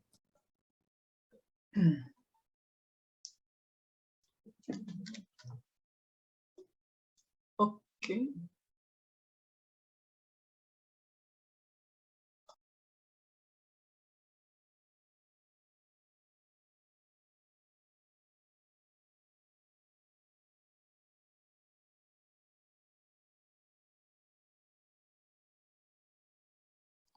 Mas Yusran, silakan Mas. Oke, baik. Terima kasih Pak Koko dan Pak Luki sudah memaparkan materi terkait dengan penerapan platform fee di Mbismarket. Kemudian tadi sudah disampaikan juga oleh Pak Luki terkait dengan seperti apa sih simulasi cara membayar platform fee di Mbismarket itu seperti apa. Nah, ini kalau kita lihat Pak Koko, Pak Luki juga di kolom Q&A sudah ada beberapa pertanyaan ya. Mungkin saya langsung bisa baca aja ya Pak Koko sama Pak Luki ya. Nanti mungkin pertanyaannya diarahkan ke siapa, nanti yang bisa menjawab saya persilakan. Saya lihat terlebih dahulu terkait dengan pertanyaan yang sudah disampaikan oleh peserta webinar hari ini. Oke, di sini ada dari Pak Kurnia. Oke, Pak Kurnia dari Biro PBJ nih, Biro PBJ Setda Provinsi Kalbar nih Pak Koko. Nah, beliau bertanya nih, Di penjelasan DJP sebelumnya, mau PKP dan non-PKP tetap dikenakan 0,5%. Ini kata orang DJP, mungkin pada waktu online gitu ya, webinar sebelumnya. Nah, yang non-PKP dianggap PKP tidak normal. Gimana nih Pak Koko? Kasihan juga penyedia kalau ada model perhitungan fee PMK 59.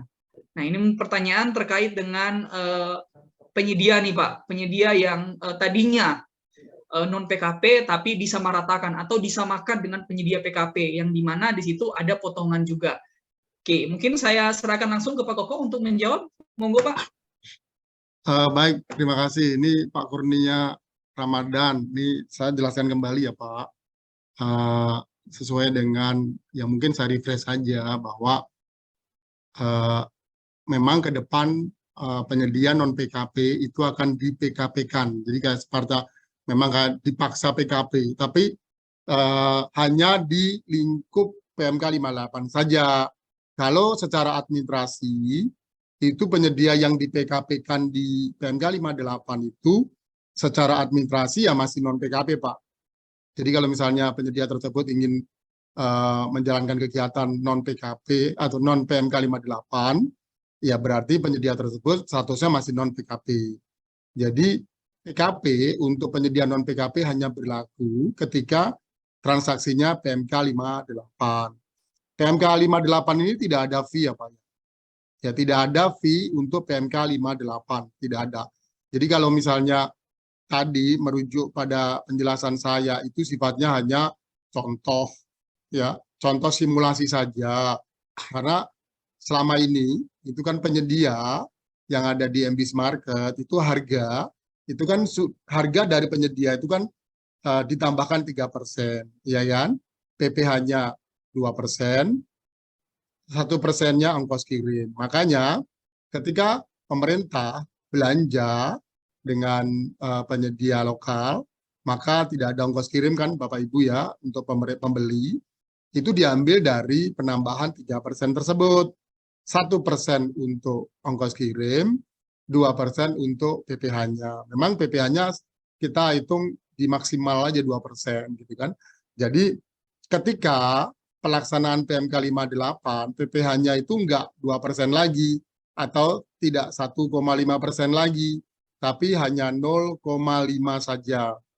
Ya, sehingga penyedia yang non PKP juga tidak perlu punya kewajiban untuk membayar sisanya.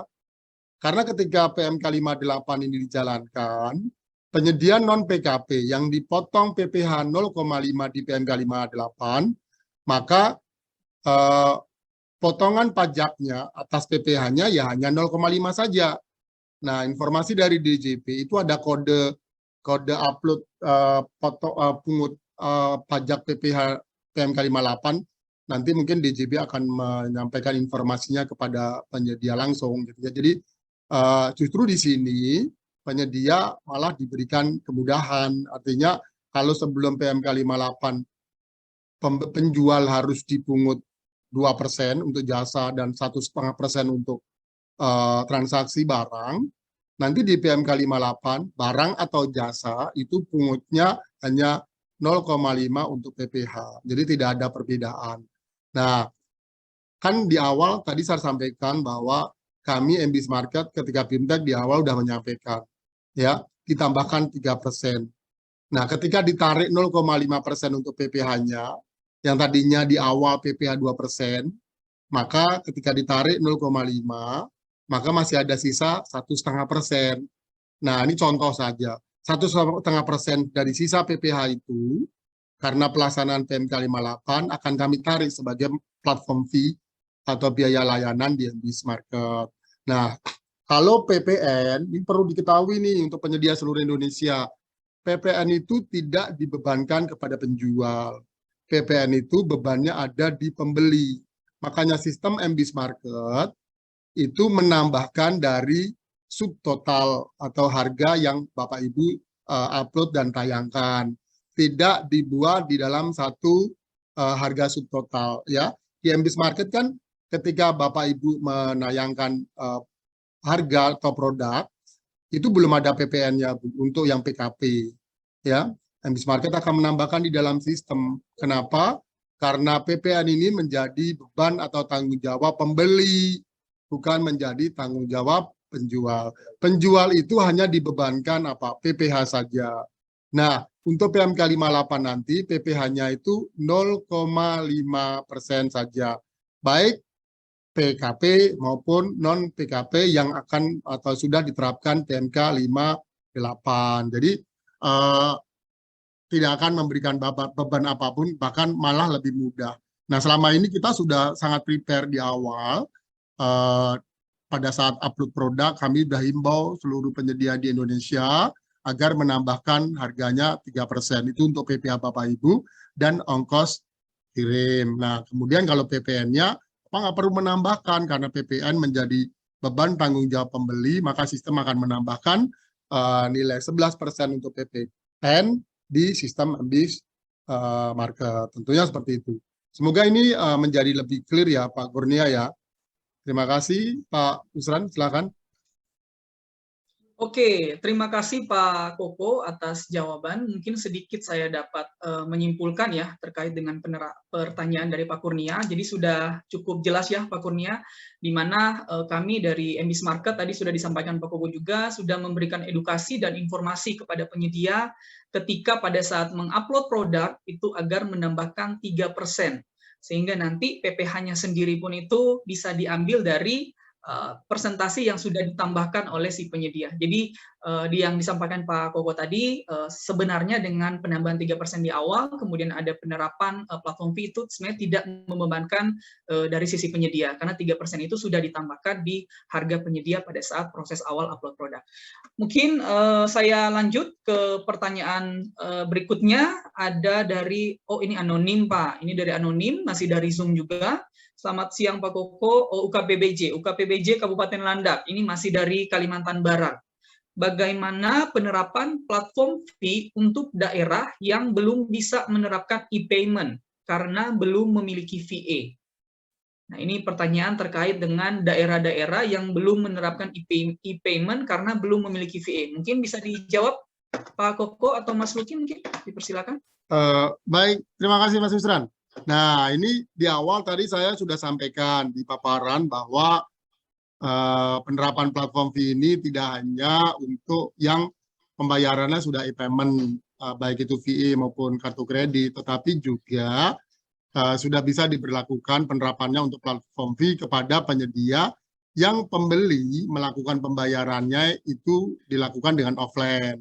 Ya, nanti Bapak Ibu tidak perlu khawatir. Jadi kalau misalnya memang pembayarannya sudah online oleh pembeli, mudah ya. MBIS Market secara sistem akan langsung melakukan split atau potongannya di sistem, baru masuk ke saldo penjualan di akunnya Bapak Ibu penjual ya. Sementara kalau pembayarannya masih offline bagaimana? Nah, seperti yang di awal tadi saya sampaikan, setelah pembeli melakukan pembayaran secara offline atau transfer, maka pembeli akan mengirimkan bukti store atau bukti bayar atau bukti pembayaran kepada penjual. Ya, bukti pembayaran kepada penjual melalui transfer tadi atau offline payment itu akan dicek oleh tim CS MBIS Market. Kemudian status pembayarannya menjadi berubah status sudah dibayar. Nah, ketika status sudah dibayar, maka PO-nya sudah close ya, akan muncul tagihan di dashboard-nya penjual. Di dashboard-nya penjual. Nah, penjual bisa melakukan pengecekan, jadi penjual sebelumnya sudah menerima pembayaran dari pesanan tadi.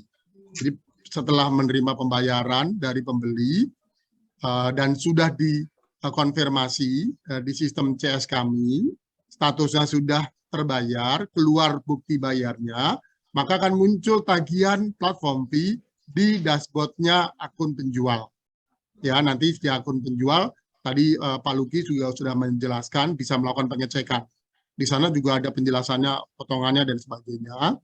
Baru dilakukan pembayaran. Nah, pembayarannya itu, MBIS Market sudah menyediakan metode pembayaran untuk memudahkan Bapak Ibu, itu menggunakan query salah satunya ya. Jadi, pembayaran untuk platform fee itu tidak dilakukan dengan offline. Bapak Ibu nggak perlu transfer Bapak Ibu nanti pembayarannya menggunakan metode QRIS yang ada di akun Bapak Ibu penjual. Jadi ini memudahkan Bapak Ibu bisa menggunakan ShopPay, bisa menggunakan GoPay atau mungkin OVO atau metode pembayaran online lainnya itu masuk di QRIS itu bisa digunakan. Kemudian ini saya lanjutkan aja penjelasan bahwa yang akan melakukan pembayaran platform fee adalah penjual. Karena platform fee diterapkan atau diberlakukan kepada penjual, ya, bukan kepada pembeli. Bapak Ibu, pemerintah daerah, kementerian, lembaga tidak atau berkewajiban untuk membayarkan platform fee. Karena memang platform fee ini diterapkan atau diberlakukan khusus untuk penyedia. Jadi penyedia nanti akan melakukan pembayaran di sistem MBIS Market dengan metode pembayaran yang sudah disiapkan oleh MBIS Market untuk Bapak Ibu semuanya. Demikian Mas Usran. Oke, baik, terima kasih Pak Koko. Saya rasa cukup jelas ya jawaban yang saya rasa sudah cukup jelas jawaban yang sudah disampaikan oleh Pak Koko. Melanjuti tadi juga ada pertanyaan terkait dengan siapa yang membayarkan fee juga sudah disampaikan ya, untuk pembayaran fee dilakukan oleh penjual ya Bapak Ibu ya. Nah, kita lanjut Pak Koko dan Pak Luki. Pertanyaan mungkin saya ambil dari YouTube ya. Ada pertanyaan dari Pak Wahyu Prasetya. Pertanyaannya, bagaimana jika PO-nya di bulan September, tapi pembayarannya itu di bulan Oktober? Apakah dikenakan fee atau tidak? Silakan. Baik, terima kasih. Pak Luki mau menjawab, silakan. Ya, terima kasih Mas Usran, Pak Koko. Jadi untuk case ataupun kasus jika transaksinya itu terjadi di bulan September gitu ya. Dan ini juga masih estimasi sebenarnya Bapak Ibu sekalian, perlu kami garis bawahi. Per 1 Oktober itu rilisnya itu masih estimasi, jadi nanti kami akan update lagi mengenai tanggal pastinya, begitu pendevelopment ataupun pengerjaan dari sisi teknisnya itu sudah selesai semuanya. Balik lagi ke pertanyaannya mungkin tadi, bagaimana jika transaksinya PO-nya gitu ya di bulan September, anggaplah di 30 September gitu kan, pembayaran sudah belum dilakukan gitu kan, per 1 Oktober, misal platform fee itu sudah tayang, udah rilis gitu di sistem MBIS Market, kemudian baru dibayarkan oleh pembeli gitu ya di bulan Oktober. Maka transaksi tersebut tidak terkena platform fee. Saya ulangi, transaksi yang terjadi sebelum rilis platform fee invoice ini itu tidak akan terkena platform fee. Jadi tidak hanya PO, mungkin bahkan jika RFQ, paling nggak RFQ sudah terbuat sebelum platform fee ini rilis, maka transaksi tersebut tidak terkena platform fee. Maka akan transaksi baru saja yang akan terkena platform fee. Mungkin demikian jawaban singkat dari saya, Mas Usran. Oke.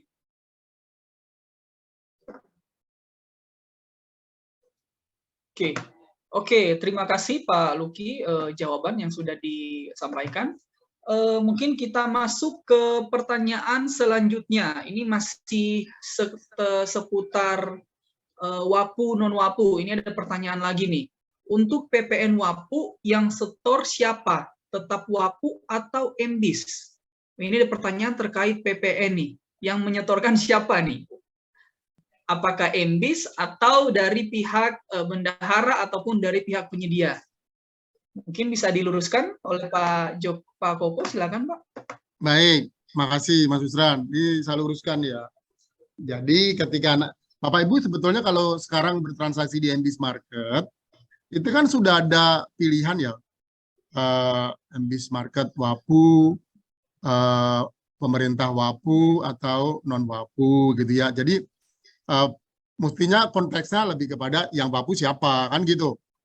Kalau misalnya yang WAPU adalah MBIS Market, maka yang menyetorkan adalah MBIS Market. Tapi kalau bendahara yang WAPU, ya maka bendahara yang menyetorkan. Ya, kalau misalnya penyedianya yang WAPU, artinya bendaharanya non WAPU, maka penyedia yang menyetorkan. Jadi posisinya ada di mana WAPU-nya. Seperti itu aja. Jadi kalau misalnya bendahara memilih WAPU, apakah MBIS Market yang menyetorkan PPN? Ya tidak. Ya, kalau pengen disetorkan oleh MBIS Market, maka Bapak Ibu pemerintah nanti akan mengklik wapunya MBIS. Jadi MBIS yang akan menjalankan store untuk PPH maupun PPN-nya. Demikian, Mas Yusran. Oke, terima kasih Pak Joko atas jawaban yang sudah diberikan. Ini kita masih punya waktu sekitar 10-15 menit sebelum kita close sesi webinar hari ini. Ada beberapa pertanyaan, kita lanjut lagi Pak Koko sama Pak Luki. Pertanyaan selanjutnya dari Bapak atau Ibu Ranoto dari PT Merapi Utama Pharma. Yang menjadi pertanyaan beliau, untuk fee 2% apakah berlaku untuk semua komoditi termasuk obat? Karena sebagai distributor angka itu sangat besar katanya. Nah, kira-kira untuk fee 2% ini apakah berlaku untuk semua komoditi? Silakan. Baik, terima kasih Mas Ran. Sebelumnya juga sudah saya paparkan bahwa MBIS Market saat ini menjalankan rencana menjalankan platform fee sifatnya flat dan berlaku untuk semua komoditas. Jadi tidak kami buat klaster-klaster gitu ya, Bapak Ibu ya.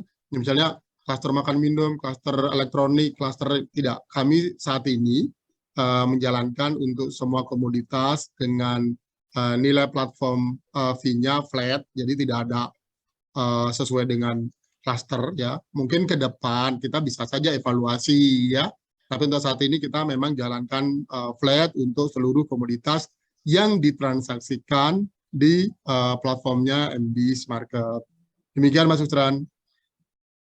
Oke, terima kasih Pak Koko. Kita sedikit berpindah ke YouTube. Jadi kita sedikit berpindah ke YouTube. Ini ada pertanyaan juga dari YouTube ya, Pak Koko sama Pak Luki. Pertanyaan dari Patricia ini. Beliau menanyakan apakah fee yang dipotong dari penjual akan diberikan faktur pajak jasa dari MBIS. Jadi pertanyaan dari beliau, apakah fee yang dipotong dari penjual, apakah akan diberikan faktur pajak jasa dari MBIS? Silakan. Mas Luki? Ya, mungkin saya bantu jawab sedikit ya. Ini sebenarnya dari sisi rekan kami di orang pajak juga tadi saya sudah konfirmasi juga. Jawabannya iya, faktur pajak terhadap PPN itu akan diberikan 1 bulan sekali gitu ya, tergantung nanti dalam 1 bulan tersebut ada berapa platform fee yang akan dibayarkan, sebanyak itu pula faktur pajak yang akan diberikan juga. Kemudian mungkin saya perlu tambahkan juga informasinya, mungkin tadi juga belum secara detail tercapture gitu ya, bahwa platform fee 2% yang kita bebankan itu sudah termasuk pajak di dalamnya, jadi sudah include pajak. Nah, pajaknya itu apa aja? Breakdown-nya itu sendiri sebenarnya ada 11% PPN yang akan kita terbitkan faktur pajaknya yang tadi sudah ditanyakan mungkin. Kemudian ada PPh 23, tapi PPh 23 ini di awal ataupun di periode Juli sampai dengan Desember tidak akan kita bebankan PPh 23-nya. Kenapa? Karena kami sebagai perusahaan gitu ya dari PT BEB-nya itu memiliki SKB untuk tidak terkena PPh 23-nya tersebut gitu. Mungkin itu tambahannya. Jadi kalau misalnya ditanya faktur pajaknya ada nggak terhadap pengenaan platform fee? Jadi kan nanti kan akan unik tuh, platform fee itu akan unik, setiap satu transaksi PO akan terbit satu PFI atau PFI gitu ya. Jadi ada satu platform fee invoice yang akan tergenerate gitu. Jadi kalau misalnya ada 100 transaksi per bulan gitu ya Bapak Ibu sekalian, amin gitu ya, di kami gitu atau lebih, maka sebanyak itu pula platform fee, invoice atau tagihan platform fee yang akan tergenerate di dalam sistem MBIS Market untuk Bapak dan Ibu sekalian gitu ya. Ini itu Mas Usran. Oke. Oke, baik. Terima kasih Pak Luki atas jawabannya. Kita langsung saja Bapak Ibu kita lanjut ke pertanyaan selanjutnya. Ini mungkin pertanyaan yang paling banyak ditanyakan ya. Yang sering ditanyakan gitu kan. Ini ada dari masih dari Pak Kurnia juga, tapi saya baca ada beberapa pertanyaan yang sama gitu ya dengan apa yang ditanyakan oleh Pak Kurnia. Bagaimana penerapan PMK ini untuk daerah yang proses pembayarannya masih transfer manual? Jadi bagaimana penerapan PMK ini untuk daerah yang proses pembayarannya masih transfer manual? Mungkin bisa dijawab, disilakan. Oke, makasih Mas Usran. Jadi gini Pak Kurnia, PMK 58 ini memang dijalankan untuk proses atau metode pembayarannya sudah online, baik VA atau kartu kredit. Untuk yang belum melakukan pembayaran secara online, memang belum bisa menjalankan atau menerapkan PMK 58, gitu ya. MBIS Market sebenarnya juga tidak tinggal diam, Pak. Jadi untuk Kalimantan Barat atau provinsi lain, saat ini kami sedang melakukan persiapan untuk bagaimana metode pembayaran online bisa secepatnya dijalankan, khususnya dengan bank daerah masing-masing, gitu ya. Ya, saya jujur minta doanya semoga ini prosesnya bisa berjalan lancar. Jadi program-program dari MBIS Market pun juga bisa berjalan dengan baik, gitu ya. Karena penerapan PMK 58 kalau tidak ada pembayaran online ya tidak bisa maksimal. Nah, sementara kalau MBIS Market kan berhubungan dengan bank daerah dari pemerintah daerah masing-masing. Oleh sebab itu kami juga tidak tinggal diam, mensupport bagaimana bank daerah ini segera terintegrasi di MBIS Market untuk layanan bayaran online-nya. Ditunggu saja, Pak, dalam waktu dekat pembayaran untuk khususnya Bank Kalbar ya, itu sudah bisa dijalankan melalui online di sistem MBIS Market, sehingga PMK 58 bisa dijalankan. Begitu pula platform fee juga dijalankan dengan baik. Seperti itu. Mas Yusran. Oke, terima kasih Pak Koko. Mungkin kita masuk ke pertanyaan selanjutnya sebelum kita close. Kita masih ada waktu 5 menit. Pertanyaan selanjutnya ini namanya administrator ya. Oke. Pertanyaannya adalah kami dari Pemda yang menggunakan bank daerah selama ini transaksi tidak melalui online payment. Bagaimana skema pembayaran platform fee oleh penyedia, sementara bank daerah yang kami gunakan tidak tersedia pada metode pembayaran online payment. Nah, mungkin saya sedikit menyimpulkan pertanyaan dari administrator di sini, bagaimana jika pembayarannya itu dilakukan secara offline payment? Apakah pembayaran platform fee itu seperti apa gitu? Apakah ada potongan langsung atau seperti apa nanti dari penyedia melakukan pembayaran? Mungkin seperti itu. Silakan bisa dijawab. Mungkin Makasih, Mas. boleh izin sebentar dikit Mas Koko. Kalau misalnya tadi saya sudah sedikit sampaikan di paparan saya mungkin ya dari Bapak Ibu sekalian bahwa jika transaksi oleh pembelinya itu dibayar secara offline gitu ya, maka status platform fee invoice-nya itu memiliki status belum dibayar berarti ya. Maka dari situ si penjualnya yang dianggap kan kalau pembelinya berarti kan sudah selesai bertransaksi dengan penyedianya gitu ya, transfer itu sudah dilakukan, berarti uang sudah masuk ke rekening penyedia secara fisik gitu ya. Misalnya ada transaksi senilai 100.000 gitu ya, 100.000 itu sudah masuk ke rekening penyedia gitu ya, sejumlah 100.000 tersebut gitu. Nah, kemudian masih ada tanggungan nih ternyata di platform MBIS Market gitu, ada platform fee yang masih sebesar 2% dari 100.000 tersebut yang masih belum dibayarkan karena tidak bisa. MBIS Market tidak bisa memotong langsung karena pembayarannya itu tidak melalui kami. Itu poin yang pertama dulu. Kalau poin pembayarannya itu dilakukan secara online, otomatis akan kita deduct langsung, kita split gitu ya, sebelum masuk ke dalam saldo penjualannya si seller. Tapi kalau pembayarannya dilakukan secara offline, maka akan ada invoice platform fee yang belum terbayarkan statusnya. Itu yang harus diselesaikan. Kemudian mekanisme pembayarannya gimana? Mekanisme pembayaran yang harus dilakukan oleh penjual harus menggunakan metode pembayaran yang sudah tersedia di dalam platform MBIS Market. Seperti itu Mas Usran. Mungkin Mas Joko ada tambahan lain?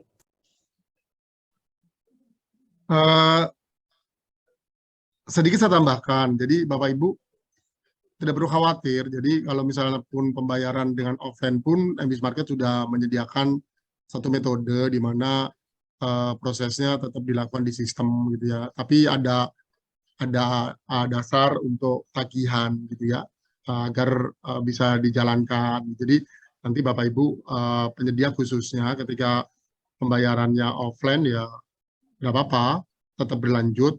Kan ada proses konfirmasi pembayaran.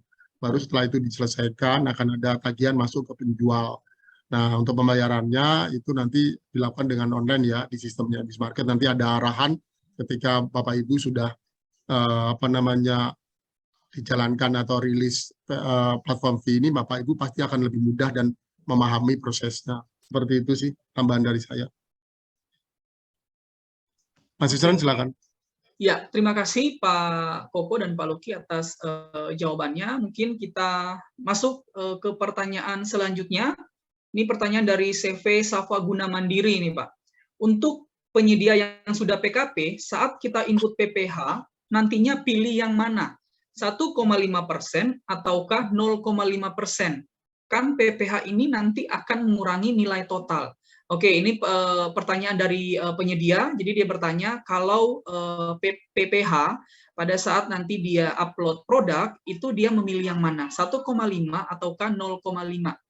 Mungkin bisa dijawab, silakan. Baik, terima kasih.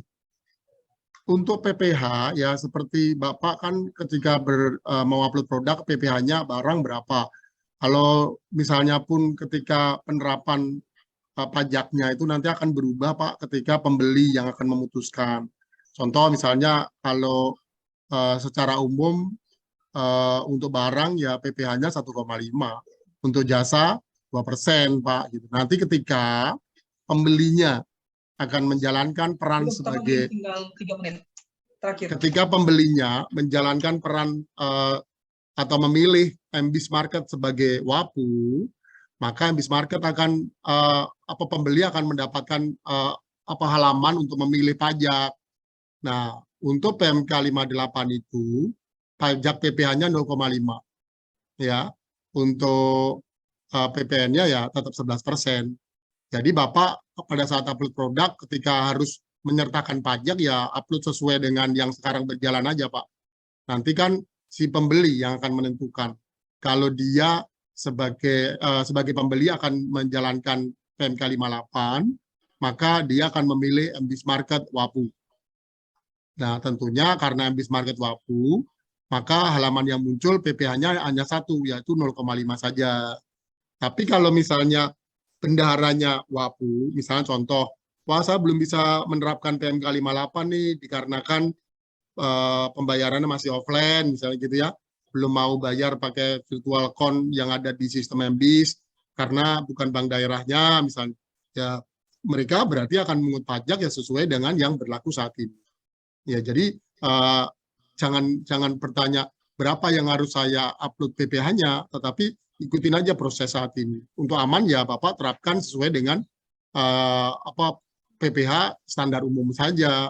Kalau barang 1,5, 22, kalau jasa 2%. Gitu. Nanti biarkan pembeli yang menentukan. Kalau dia WAPU ya dia akan mengikuti proses sekarang. Kalau dia non-WAPU, dia ngikutin proses juga. Tapi kalau dia memilih MBIS Market sebagai WAPU, maka pilihannya akan berbeda lagi. Seperti itu. Jadi PPh 0,5 itu hanya untuk kegiatan PMK 58 saja ya Bapak Ibu. Demikian. Oke. Ya, terima kasih Pak Koko jawaban yang sudah diberikan. Ini pertanyaan kedua terakhir nih Pak. Pertanyaan kedua terakhir, ini pertanyaan dari YouTube Pak. Ini dari Ani Sartika. Beliau menanyakan, terkait dengan faktur pajak 11% atas platform fee, apakah itu dikirim ke penyedia atau diupload di dashboard MBIS Market? Jadi terkait dengan faktur pajak 11% yang nantinya akan dilaporkan oleh pihak PPMSC dalam hal ini MBIS Market, apakah nantinya akan dikirim ke penyedia atau diupload di dashboard? Silakan. Untuk saat ini kita akan kirim ke penyedia langsung, belum dimasukkan ke dalam dashboard seperti itu Mas Nusron. Mungkin saya tadi ada sedikit baca gitu ya dari Q&A yang ada di sini. Mungkin saya coba jawab satu juga sekalian yang terakhir mungkin ya. Terkait sama pertanyaan dari Pak Adri dari PT Muara Sakti tadi, kalau sudah membayar harus kirim bukti bayarnya atau otomatis itu. Jadi kalau misalnya nanti platform fee, tagihan platform fee-nya itu sudah dibayarkan, itu secara teknisnya kami secara API gitu ya, kalau misalnya ngomongin secara teknisnya itu akan otomatis terupdate statusnya menjadi telah dibayar, jadi tidak perlu dikirimkan kepada tim kami di area ataupun ke CS kami mengenai bukti bayar terhadap platform fee tersebut gitu. Tapi in case ada gangguan secara sistem gitu, misalnya Bapak Ibu sekalian, mungkin saran saya tetap di screen capture aja, disimpan juga aja in case kalau misalnya ada suatu hal terjadi gitu ya, status platform fee, tagihan platform fee-nya itu belum terupdate gitu ya, itu bisa diserahkan kepada kami. Tapi seharusnya normalnya itu tidak perlu dilakukan karena akan otomatis terupdate secara status tagihan dari platform fee-nya. Gitu. Itu Mas Susron. Oke. Oke, baik. Terima kasih Pak Luki jawabannya. Ini pertanyaan terakhir nih. Pertanyaan terakhir di sesi Q&A di sesi 2. Ini pertanyaan dari anonim. Beliau mengatakan, selamat siang, saya ingin tanya, saya adalah penjual sudah PKP. Dengan kata lain, berapapun transaksinya, kita harus membayar PPN. Tetapi fakta di lapangan, banyak instansi yang berpatokan bahwa belanja di bawah 2 juta tidak perlu membayar PPN.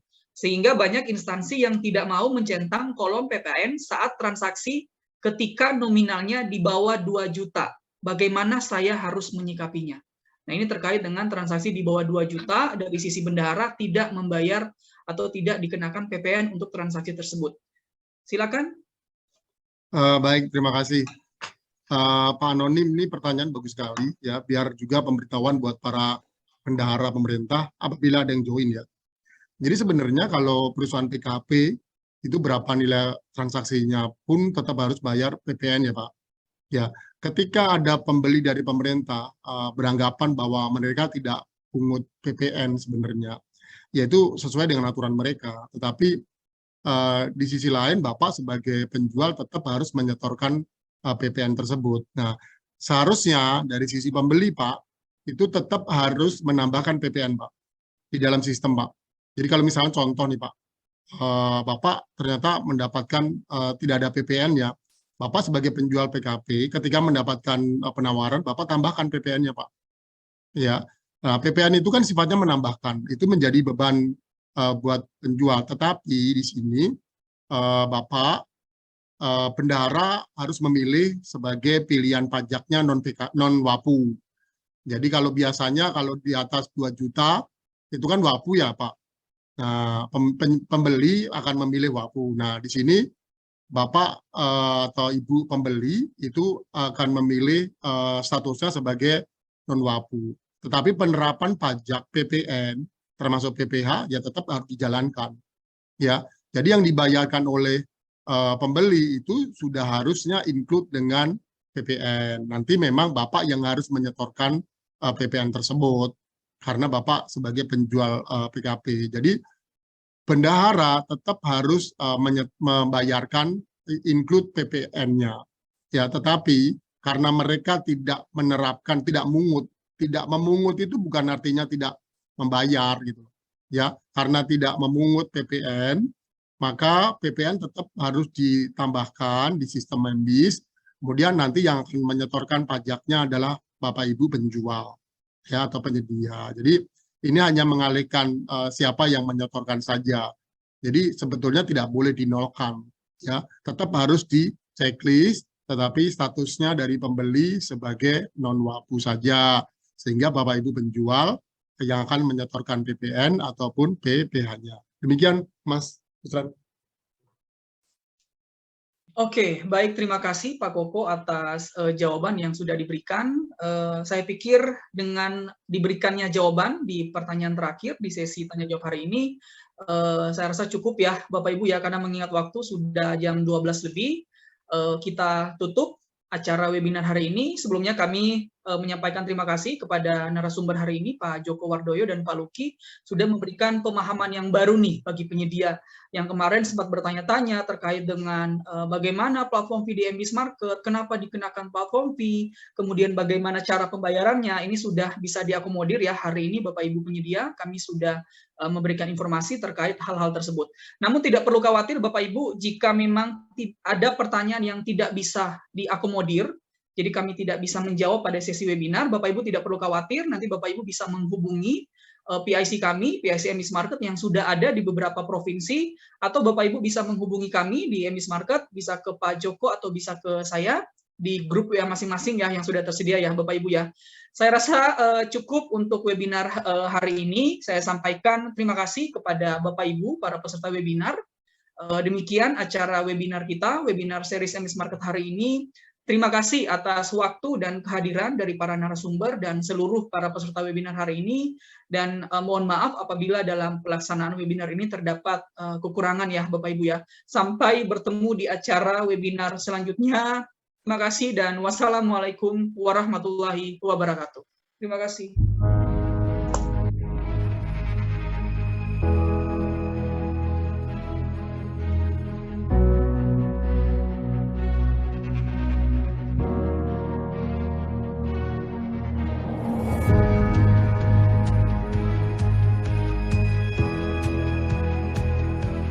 Recording stopped.